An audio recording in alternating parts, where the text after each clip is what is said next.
त्रयोदशो पाठ 13वां पाठ अन्योक्तय अन्यों के माध्यम से कही गई उक्तियां। पहला है एक एव खगो मानी वने वसति चातकः पिपासितो वा म्रियते याचते वा पुरंदरम। मानी अर्थात स्वाभिमानी वने जंगल में वसति रहता है। चातक पक्षी हो गया। पिपासितो प्यासा वा या म्रियते मर जाता है। याचते मांगता है। पुरंदरम इंद्र। अब इसका अर्थ हो गया एक पक्षी, खगो मैंने पक्षी, स्वाभिमानी पक्षी, मानी मैंने स्वाभिमानी पक्षी चातक वन में निवास करता है। या तो वह प्यासा ही मर जाता है। पिपासितो अमृयते या इंद्र से मांगता है।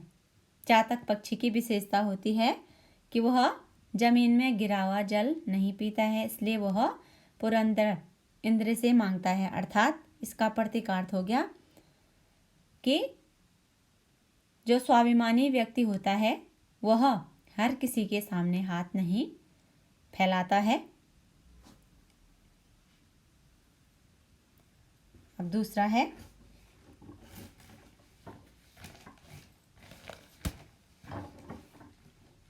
न अभिषेक न संस्कार सिंहस्य क्रियते वने विक्रमाजित सत्येन स्वयमेव मृगेन्द्रता।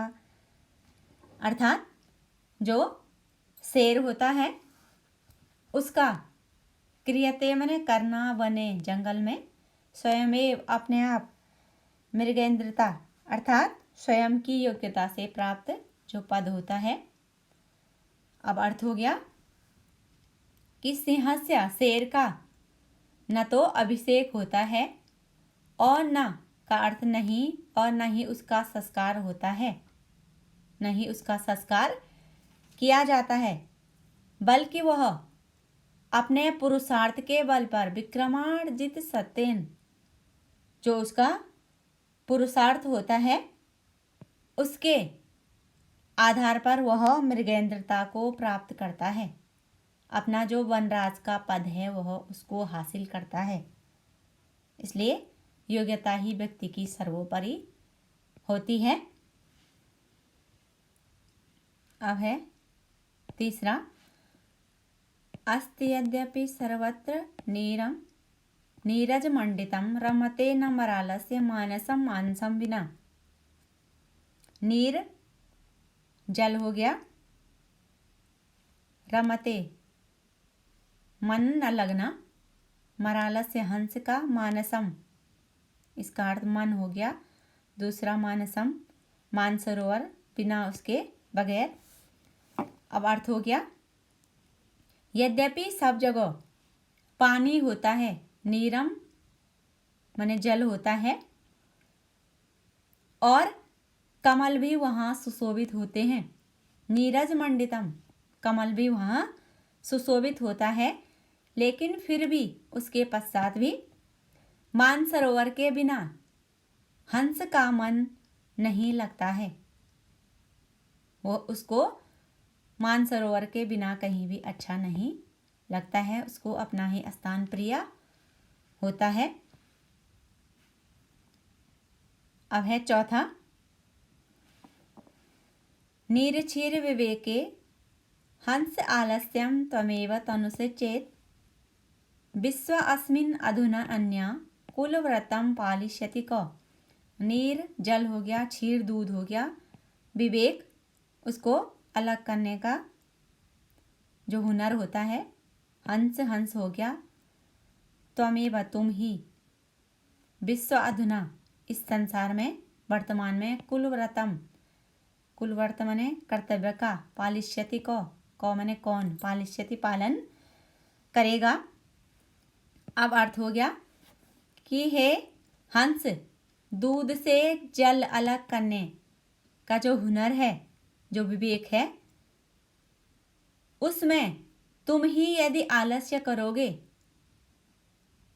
आलस्यम तुम ही यदि आलस्य करोगे तो दूसरा कौन, विश्व अधुना, अधुना माने अन्य, इस संसार में कौन अपने कुल व्रत अर्थात कर्तव्य का पालन करेगा? क्योंकि तुम ही उस कार्य को करने में दक्ष हो, निपुण हो, इसलिए तुम ही आलस्य करोगे तो इस संसार में अन्य कौन व्यक्ति अपने कुल व्रत का पालन करेगा? जिसका जो कार्य होता है उसको वह कार्य करना होता है। अब है 5वां, भुक्ता। भुक्ता मृणाल पटली। मृणाल पटली अर्थात कमल की नाल होती है। निपीता अर्थात भली भांति पिया हुआ। अम्बुनी जल यत्र जहाँ नलिनी कमल। निषेवितानी सेवन किए गए। रे राजहंस, हंस का हो गया। आगे संबोधनवाची चिन्ह वद कहना। सरोवर से उस सरोवर का। कृत्यन कार्य से। बहुवित्यासी कृतोपकार अर्थात उपकार किया हुआ। अब अर्थ हो गया कि रे राजहंस, अरे राजहंस, यहाँ से अर्थ हो गया राजहंस को संबोधित करते हुए यह अन्योक्ति कही गई है। अरे राजहंस, जहाँ के तूने मृणाल पतली भुक्ता, भुक्ता माने खाना, जहाँ के तूने कमलनाल खाए हैं और जिस मानसरोवर का भली भांति अम्बुनी निपीता जल पिया है। कहो वद तस्या, कहो उस मानसरोवर का उपकार तुम किस प्रकार कृत्यन, किस प्रकार के कार्यों से करोगे, किस प्रकार करने योग्य कार्यों से तुम उस सरोवर का उपकार करोगे।